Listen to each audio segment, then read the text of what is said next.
La maison de l'océan dans laquelle nous nous trouvons aujourd'hui est le lieu idéal pour la session qu'on aborde à présent. Oui, il va être question d'océan, car la France est une nation archipélagique, deuxième zone économique exclusive mondiale. Elle fait face à un double défi, le retour de la compétition stratégique et l'urgence climatique. Comment surveiller et défendre 11 millions de kilomètres carrés avec des moyens contraints? On en parle tout de suite avec à ma gauche le colonel Arnaud Gaviard, officier général en charge de l'outre-mer et de l'étranger, au sein de l'état-major de l'armée de l'air et de l'espace, et le vice-amiral d'escadre Jean Ozerman, chef de la majeure Enjeux et stratégie maritime de la session nationale de l'Institut des hautes études de défense nationale. Merci, messieurs, d'avoir accepté notre invitation. Peut-être en quelques mots vous présenter, parce que là, il y a des titres, etc. Donc on imagine qu'il y a, oui, l'armée de l'air et la marine, mais en détail, Arnaud, dites-nous quelques mots. Oui, bonjour à tous. Merci d'abord pour votre invitation pour parler de ces enjeux qui sont très structurants. Donc je travaille à l'état-major de l'armée de l'air et de l'espace et donc j'ai en charge les bases aériennes qui sont situées en Outre-mer et à l'étranger. Ça représente à peu près 2100 aviateurs déployés sur une dizaine de bases au Moyen-Orient, dans nos Outre-mer. Voilà, donc très content d'être avec vous aujourd'hui pour échanger sur ces sujets. Vous allez nous dire plein de choses. Amiral, quelques mots sur vous. Très rapidement, j'ai eu la chance de commander les forces armées aux Antilles il y a quelques années, puis ensuite d'avoir été inspecteur des armées pour inspecter nos forces. J'ai pu ainsi avoir la chance de visiter la quasi-totalité de nos Outre-mer. Voilà. Plus récemment, j'ai pris les fonctions de chef de la majeure Enjeux et stratégie maritime, qui a la spécificité d'accueillir des auditeurs ultramarins dans un partenariat avec le ministère des Outre-mer. Donc on a des auditeurs qui viennent de l'ensemble des territoires ultramarins et qui viennent enrichir le dialogue au sein de l'IHEDN entre les hexagonaux et les ultramarins pour se former, pour voyager, pour réfléchir ensemble et pour élaborer des stratégies qui soient complètes, prenant bien en compte nos Outre-mer. Pour se donner quelques éléments de contexte, on va parler de ce qu'on appelle l'incertitude stratégique et la dégradation sécuritaire. On l'a vu, on le sait, on le vit tous. Enfin, on a du mal à suivre, justement. Tout va très, très vite. Le Groenland, le Venezuela, l'Iran. Colonel Gaviard, voilà, qu'est-ce qui s'accélère, qu'est-ce qui se passe et qu'est-ce qu'on entend par cette incertitude stratégique, voilà, pour donner des éléments un peu globaux. Oui, comme vous venez de le dire, et c'est d'ailleurs décrit dans la revue nationale stratégique, on a une accélération des tendances qui avaient été observées depuis quelques années. Donc, comme vous l'avez dit, on a quand même un certain nombre de conflits, de crises qui ont éclaté sur l'ensemble de la planète très récemment. Vous pouvez coupler à cela aussi l'impact du changement climatique qui fait que sur nos outre-mer et à l'étranger, nous devons faire face à un certain nombre de crises, d'où la volonté du ministère des Armées de renforcer nos outre-mer, mais aussi nos bases à l'étranger pour faire face à ces défis, avec une volonté aussi d'optimiser nos moyens. Et donc l'armée de l'air essaye avant tout d'être réactive et globale pour pouvoir être au bon endroit au bon moment. Et Dieu sait si actuellement les feux s'allument les uns après les autres. Il n'y a pas de risque de chômage à court terme hein, pour vous. Dans votre article récent pour la revue Défense nationale, vous évoquez les Outre-mer non plus seulement comme des territoires à protéger, mais plutôt comme des outils de puissance. Vous parlez donc de cette fameuse profondeur stratégique. Alors concrètement, face à des compétiteurs qui nous testent, est-ce que nos bases d'outre-mer sont devenues des cibles? Est-ce qu'elles restent des sanctuaires imprenables si elles ne l'ont jamais été? C'est un peu manichéen ce que je dis, mais on en est où?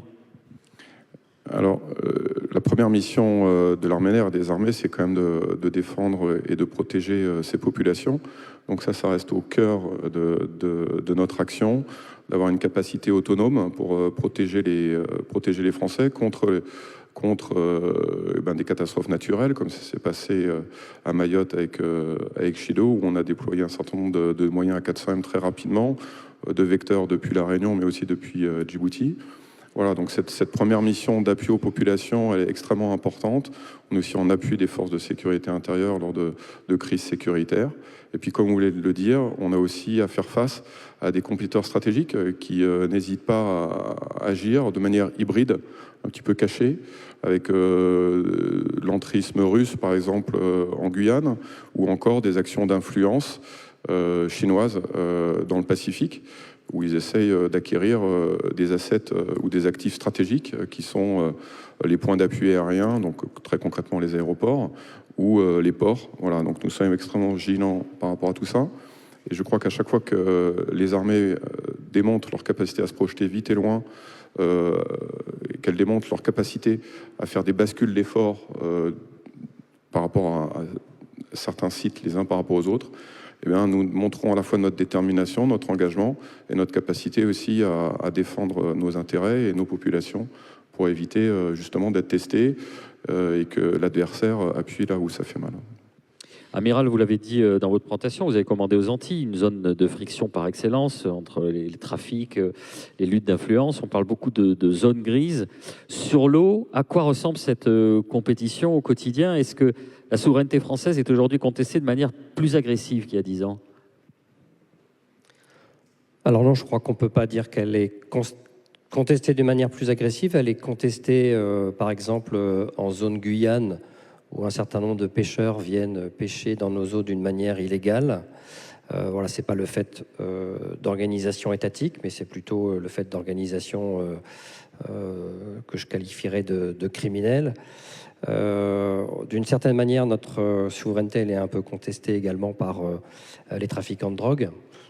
Mais aujourd'hui, en tout cas dans les zones Antilles-Guyane, elle n'est pas véritablement contestée par des acteurs étatiques. Ça n'empêche pas, bien entendu, une certaine vigilance et les feux des projecteurs stratégiques se sont allumés sur les Caraïbes, tout dernièrement avec le coup de force américain du 3 janvier, qui est là pour nous rappeler, bien entendu, cette nécessité de surveillance et de vigilance.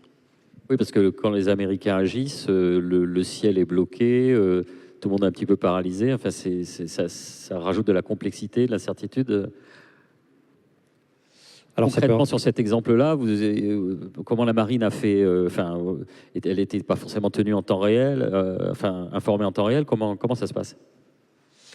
Alors le but pour la marine et puis les forces armées d'une manière générale, c'est de pouvoir au contraire informer nos autorités politiques de la réalité de ce qui se passe. C'est également de mesurer les effets collatéraux. Hein. L'action américaine spectaculaire et assez brutale, il faut le dire, contre les narcotrafiquants, en tout cas ce qu'on suspecte être des narcotrafiquants. On essaie de mesurer les effets de bord, les effets collatéraux que ça peut avoir sur notre propre lutte pour défendre nos territoires. Si je peux rebondir.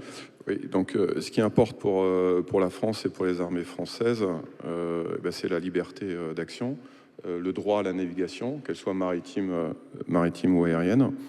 Et donc, les Américains agissent quelque part, mais nous continuons à voler, nous continuons à opérer. De la même manière, quand les Houthis ont essayé d'interdire le passage du détroit de Bab el-Mandeb, les forces armées sont intervenues, l'armée de l'air est intervenue pour abattre ces drones.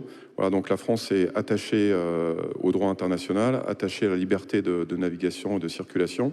Et donc les forces armées sont aussi là pour démontrer et ouvrir des routes quand elles se ferment. Et à minima de les maintenir parce que nous souhaitons, et c'est la volonté de la France, de maintenir un droit international, liberté de circulation, de navigation des personnes et des biens. Pour répondre à ces menaces, justement, vous développez dans votre doctrine le concept de point d'appui. Vous expliquez que l'avion permet de s'affranchir de cette tyrannie des distances. Est-ce que vous pouvez nous expliquer ce concept de point d'appui? Est-ce que l'idée, c'est de plus forcément avoir de gros moyens partout, mais d'être capable de se projeter très vite avec des Rafales ou des A400M depuis la métropole ou depuis d'autres points d'appui? On parle des missions Morphée, Pégase. Donnez-nous ce que vous entendez déjà par point d'appui. Alors, le point d'appui, pourquoi c'est central et important pour vous? Alors, les points d'appui, très concrètement, ce sont des bases aériennes ou des détachements. Mais dans la marine, ce sont des ports. Dans l'armée de l'air, ce sont des bases aériennes. En outre-mer, elles sont colocalisées avec des aéroports. Et nous travaillons main dans la main avec la DGAC et puis les aéroports qui sont en Outre-mer. Sur d'autres bases à l'étranger, nous sommes co-implantés avec nos alliés.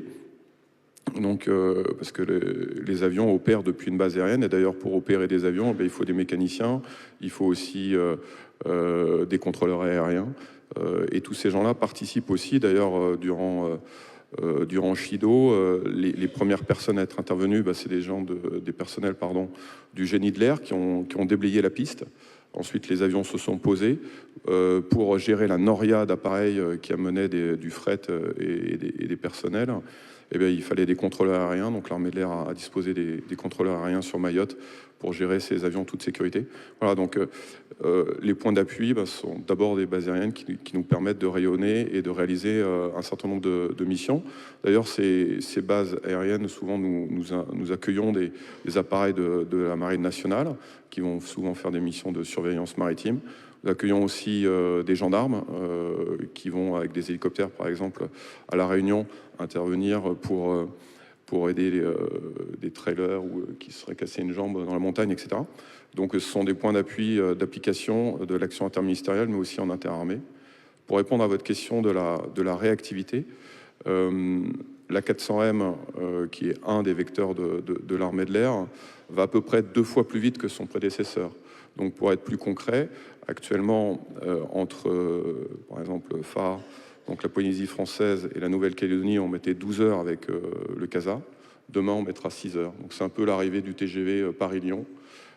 Et donc, pour répondre à votre question de la tyrannie des distances, c'est surtout, enfin dans le domaine aérien, on parle surtout d'heures de vol et à quelle distance on se situe. Voilà. Ensuite, c'est aussi depuis la métropole, parce qu'on ne peut pas positionner partout économie des moyens, c'est Foch qui l'a dit il y a très longtemps, c'est de la stratégie militaire. On ne peut pas positionner partout dans le monde nos différents vecteurs. Et donc le triptyque A330 MRTT avec des Rafales et des A400M, cette petite diligence, en moins de 48 heures, on peut la positionner partout dans le monde et montrer à nos compétiteurs, nos alliés, que nous savons opérer vite et loin. Voilà. Alors on vient de le voir avec le colonel Gaviard, l'aviateur il vient, il frappe, ou il montre ses muscles, et il repart. Le marin, lui, il doit rester. Alors on l'a dit, l'immensité de la ZE, 11 millions de kilomètres carrés, la marine ne peut pas être partout. Comment est-ce qu'on vous gérez ce dilemme entre l'effet de présence, la dissuasion, et la réalité des trous dans la raquette? Ou alors il y a une doctrine spécifique, vous allez tout nous dire. Alors la marine, elle vient compléter l'action des autres armées. Là, on vient de parler de l'armée de l'air et de l'espace. La marine, elle va avoir plutôt comme avantage la durée, avec des bâtiments de guerre qui sont capables de patrouiller, d'avoir une appréciation de la situation pendant des semaines, d'être ravitaillés, d'utiliser bien entendu des points d'appui ou des ports, et puis de pouvoir intervenir effectivement sur l'eau pour intercepter des narcotrafiquants, intercepter des pêcheurs illégaux, surveiller des flottes qui seraient menaçantes.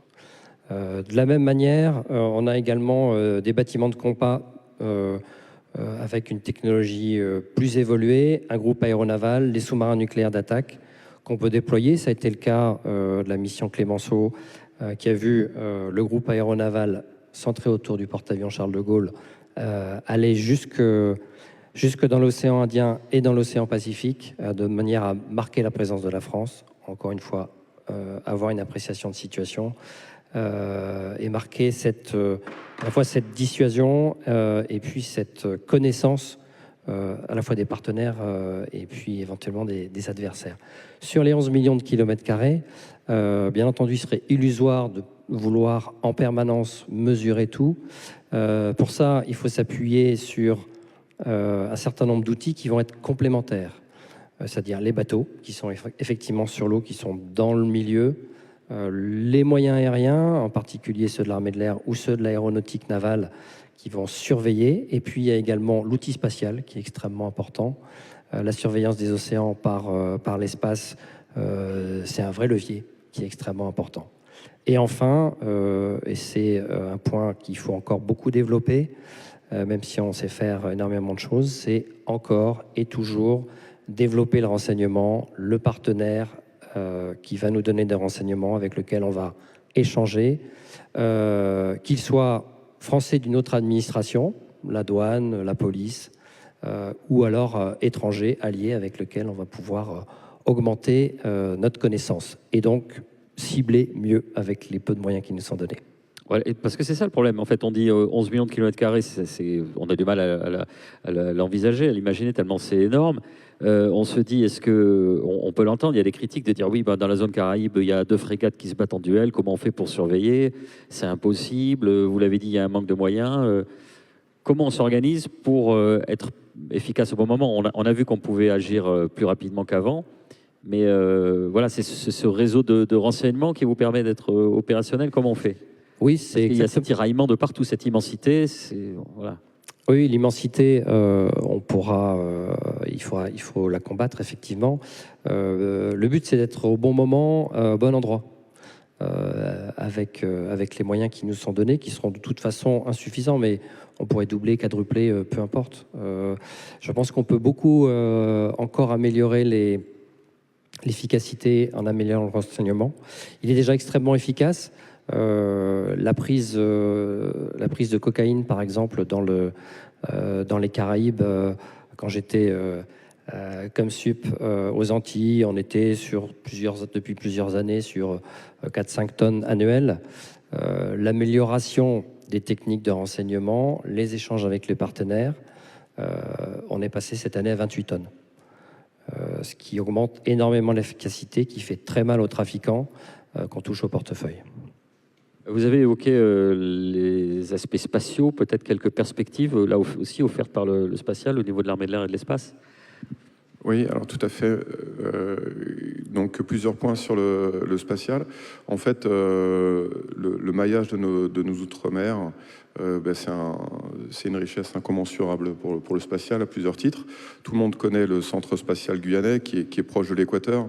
Et donc durant des années, ça permet à la France et à l'Europe, via Ariane, d'accéder à des orbites, notamment géostationnaires, donc avec des grosses fusées, donc d'être proche de l'équateur, c'était extrêmement important. C'est pour ça que le centre spatial était en Guyane. Et puis, il y a quand même beaucoup moins d'avions et de transit aériens, comme c'est le cas, par exemple, en zone Europe. Et donc, nous avons cet actif qui est extrêmement important et stratégique pour la France et l'Europe, qui est situé en Guyane. Ensuite, nos autres points d'appui situés dans le Pacifique, en Polynésie ou en Nouvelle-Calédonie, mais aussi à La Réunion, eh bien, avec la multiplication des constellations de satellites qui sont désormais en orbite, eh bien, il faut qu'on observe plus souvent l'espace. Et donc, en étant disposé sur différentes longitudes tout autour du globe, eh bien, ça vous permet de surveiller l'espace par plusieurs endroits et donc d'avoir un rafraîchissement qui est plus important. Et donc, ça nous permet de mieux surveiller ce qui s'y passe. Le ministère des Armées a sorti une stratégie spatiale en 2019. Nous avons des compétiteurs qui sont extrêmement actifs. Les modes d'action se développent très rapidement. Et ce qui se passe dans l'espace, ça touche le monde de la défense, mais ça aussi touche la France, l'Europe, par le positionnement par GPS, par la capacité à observer, à positionner des satellites qui observent et qui font de la météorologie, et donc l'anticipation des crises climatiques, etc. etc. Donc c'est extrêmement important pour l'armée de l'air, en lien avec le CNES, avec le CNRS, de disposer de moyens d'observation.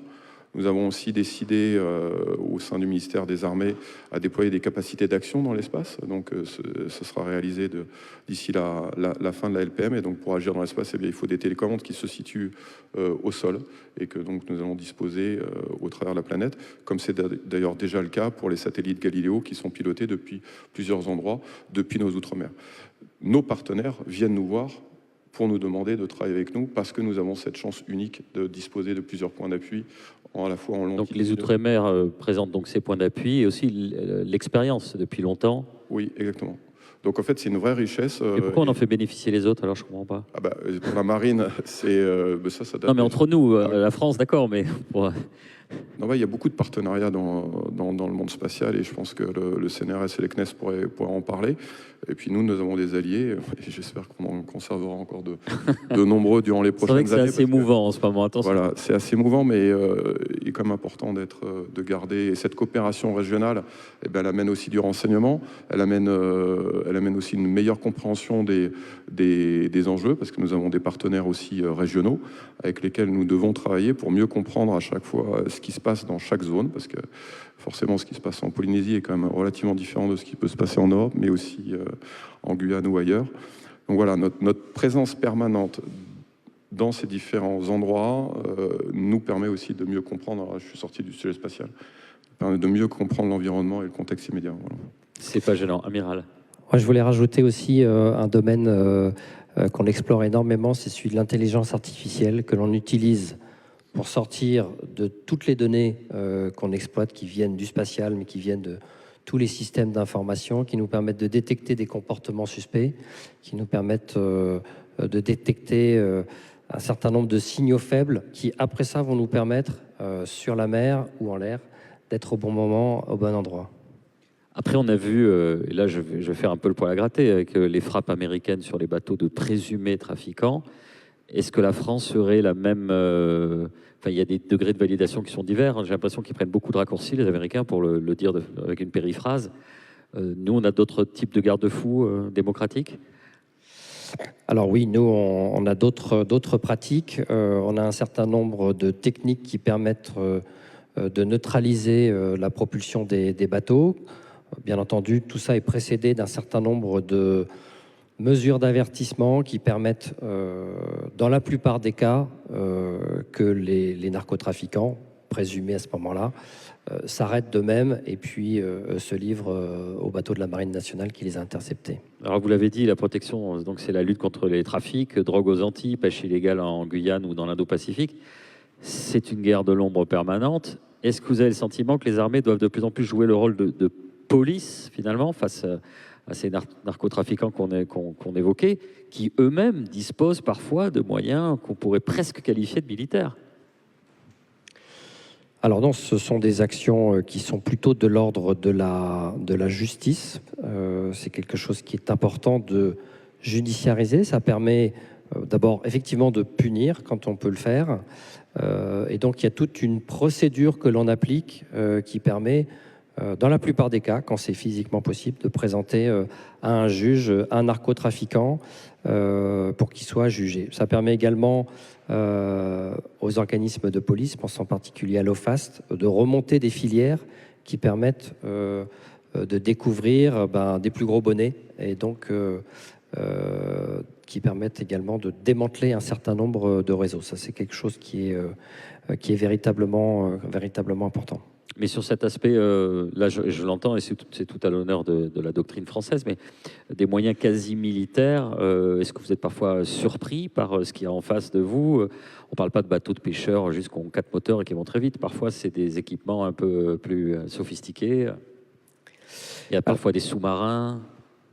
Alors oui, c'est pour ça que la Marine nationale agit, parce que c'est la seule des administrations françaises qui a la capacité d'aller véritablement en haute mer, dans des zones un petit peu plus proches de nos outre-mer. Vous avez également des bateaux de la douane, de la gendarmerie, de la police des frontières qui jouent également leur rôle dans une coordination qu'on appelle action de l'État en mer, qui est une action coordonnée qui fait qu'un narcotrafiquant, il peut être arrêté bien sûr par un bateau de la Marine nationale, mais également par une vedette des douanes, par une vedette de la gendarmerie maritime. Cette coordination a un effet de levier qui est extrêmement important. Quand on a besoin d'aller loin, c'est vrai que les bateaux de la Marine nationale sont ceux qui peuvent aller jusqu'au milieu de l'Atlantique, où de temps en temps on fait des prises. Sur l'équipement des narcotrafiquants, c'est vrai que il est important. Ça reste quand même du domaine des... Voilà ce qu'on appelle les go fast, c'est-à-dire les embarcations très rapides. Ça peut être aussi des bateaux de pêche qui peuvent traverser l'Atlantique. On a parlé de sous-marins et les photos que vous avez sans doute vues, auxquelles vous faites référence, je pense, Ce sont des embarcations qui ressemblent à des sous-marins. En réalité, ce n'est pas des sous-marins, ce sont des semi-submersibles, c'est-à-dire qu'ils ne plongent pas effectivement. Mais il est vrai qu'ils sont plus difficiles à détecter parce que voilà, ils présentent une toute petite surface. Mais à la fois les moyens aériens, des moyens spatiaux et des moyens de surface permettent de les détecter. Donc pour l'instant, dans le jeu du chat et la souris, c'est le chat qui gagne. Mais on l'a dit tout à l'heure, du fait de l'immensité, du fait aussi du nombre, même si vous l'avez dit, les prix ont augmenté, ça reste quand même un jeu difficile à tenir sur la durée. On a une table de fin de journée qui va être consacrée au trafic de drogue, mais on a l'impression que c'est quand même un peu le tonneau des Danaïdes, quoi. C'est une longue bataille, c'est certain. Les sommes qui sont mises en œuvre sont extrêmement importantes.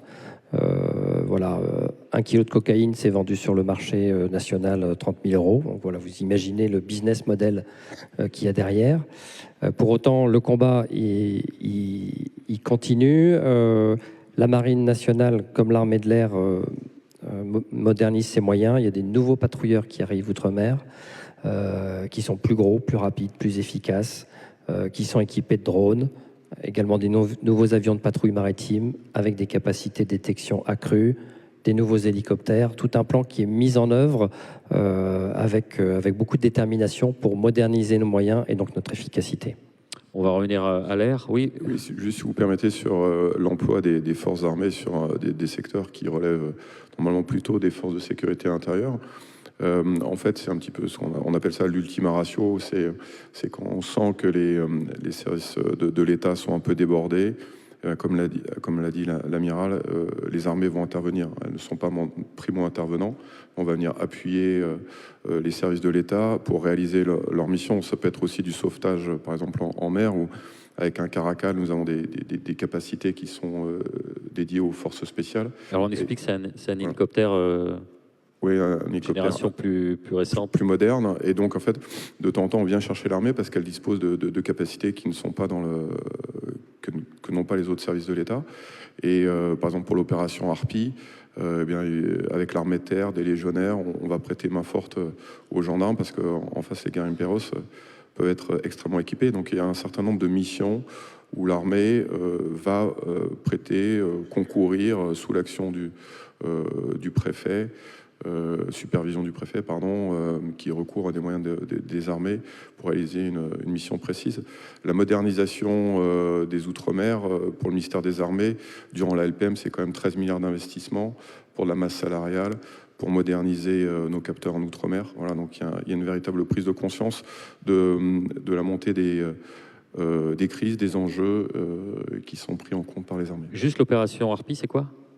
Alors l'opération Harpie, c'est la lutte contre l'orpaillage illégal en Guyane, où les armées... Il y a tout un ensemble de moyens à raconter. Exactement, donc c'est une vraie intervention interministérielle, mais aussi interarmée, puisqu'il y a des moyens de l'armée de terre, de l'armée de l'air, qui opèrent en jungle. Donc, une mission assez délicate, voilà, où l'armée concourt avec, bien entendu, les services de police.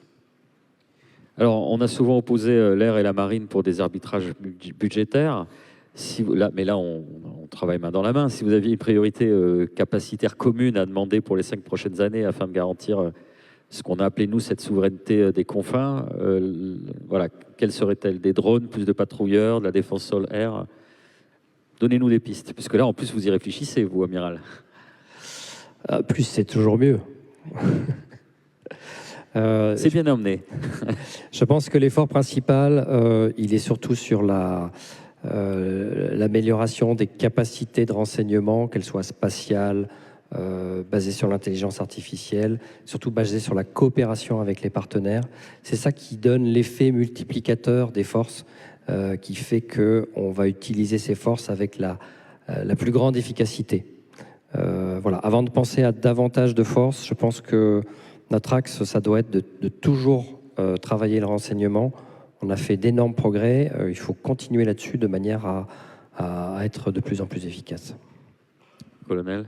Oui, on partage le Rafale. Vous savez qu'il est sur le porte-avions et puis dans l'armée de l'air. Donc, on le développe et il va falloir le développer parce que on n'est pas les seuls à moderniser nos capacités. Et donc, si on veut garder un avantage comparatif, par rapport à certaines nations, eh bien, il faudra moderniser ce vecteur. Ça, c'est le premier point pour répondre directement à votre... Et puis après, je partage complètement ce qui vient d'être dit par l'amiral Ozerman. Il est important de partager nos données. C'est un gros sujet, qu'elles soient de renseignement, mais aussi dans d'autres domaines. Et donc, ça nécessite beaucoup de travail pour mettre en réseau différents capteurs et effecteurs et pour tendre vers ce qu'on appelle multimilieu, multichamp et prendre l'avantage en travaillant plus en équipe, voilà, en faisant mieux jouer les joueurs les uns avec les autres, en ayant une tactique plus intégrée. Voilà, et donc on travaille, et vous avez certainement dû entendre plusieurs fois ce terme dans le monde de la défense, intégrer un certain nombre d'effecteurs, de moyens, ça nous permet d'aller plus vite que l'adversaire, de mieux comprendre ce qui se passe.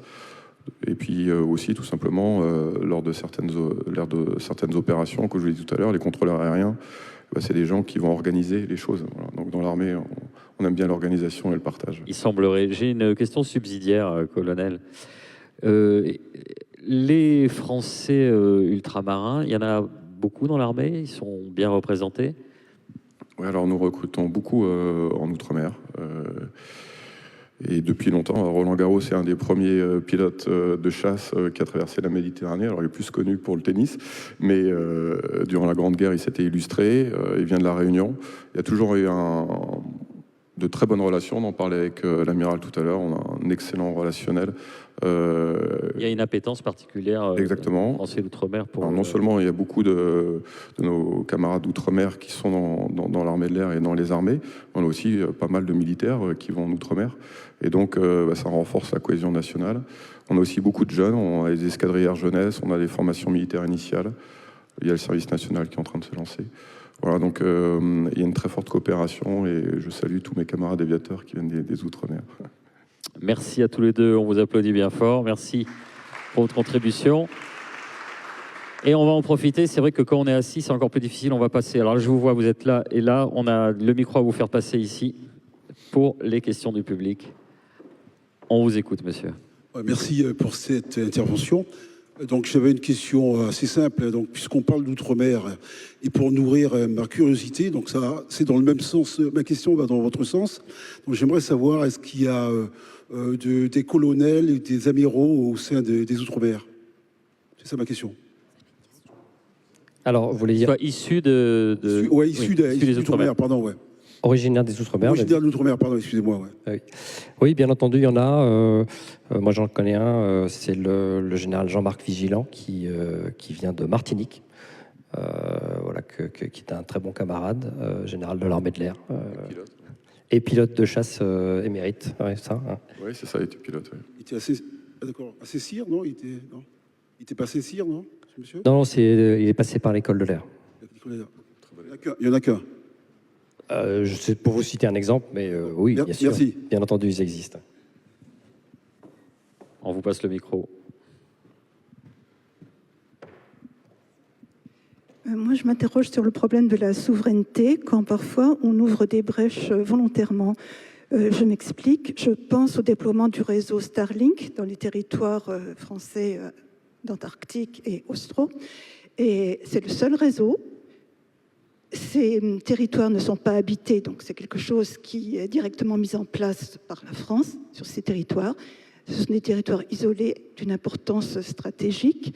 Et quand on connaît le propriétaire de Starlink, son imprévisibilité et le risque de toute façon inhérent à l'emploi d'Internet, qui est le hackage, qui est le piratage de renseignements, etc., pourquoi avoir fait ce choix ? Alors, ce n'est pas uniquement le choix des armées, mais pour répondre à votre question, madame, il y a une volonté actuellement, et vous le voyez bien avec Galileo, qui est une réponse au GPS américain pour justement avoir des capacités autonomes et nationales, ou européennes en l'occurrence. Il y a un projet actuellement qui s'appelle Iris Carré, de communication via une constellation, Donc c'est un projet qui est en cours.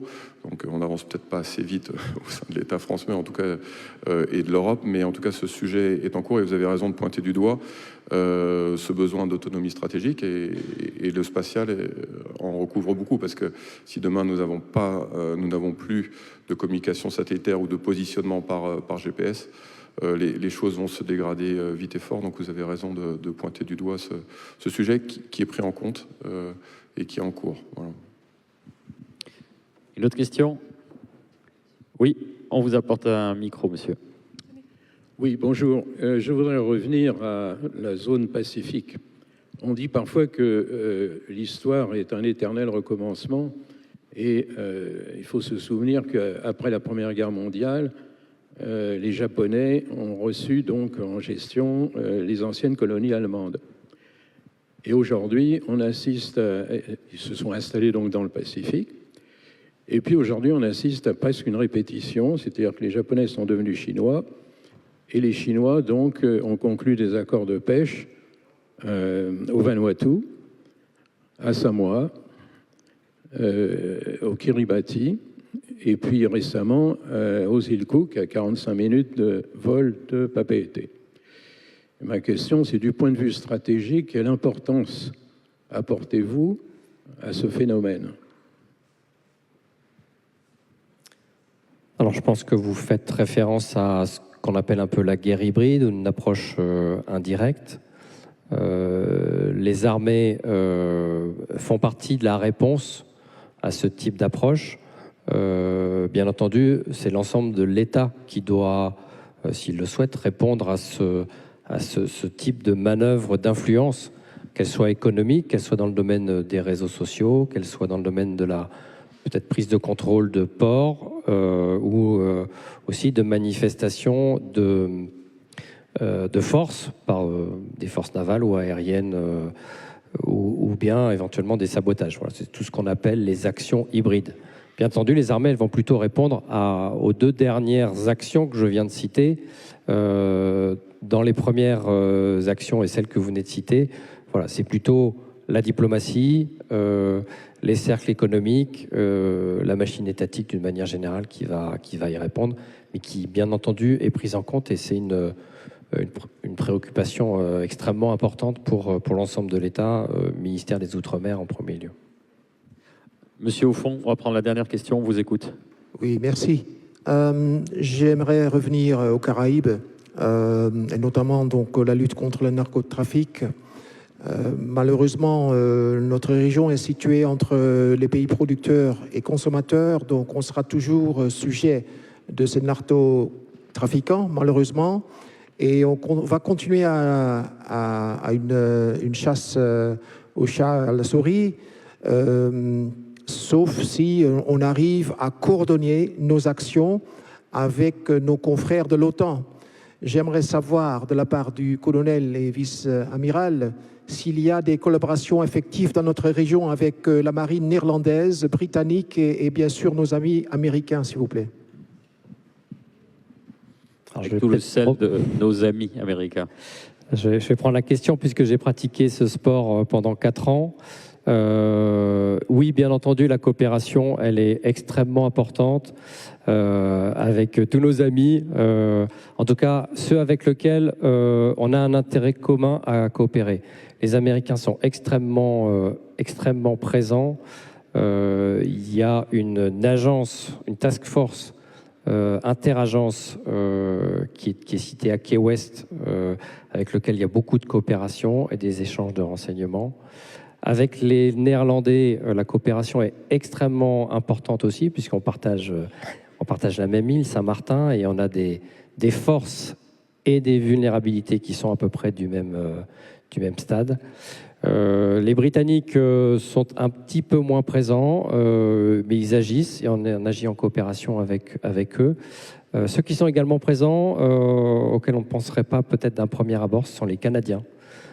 Qui, pour des raisons de géographie, sont également assez présents dans la Caraïbe et participent à la lutte contre le trafic de stupéfiants. Merci beaucoup pour vos questions. Merci à nos deux invités. On se retrouve dans quelques instants. On revient à l'économie. On va parler mur de l'investissement et retrait de l'État. Comment éviter la panne sèche? À tout de suite.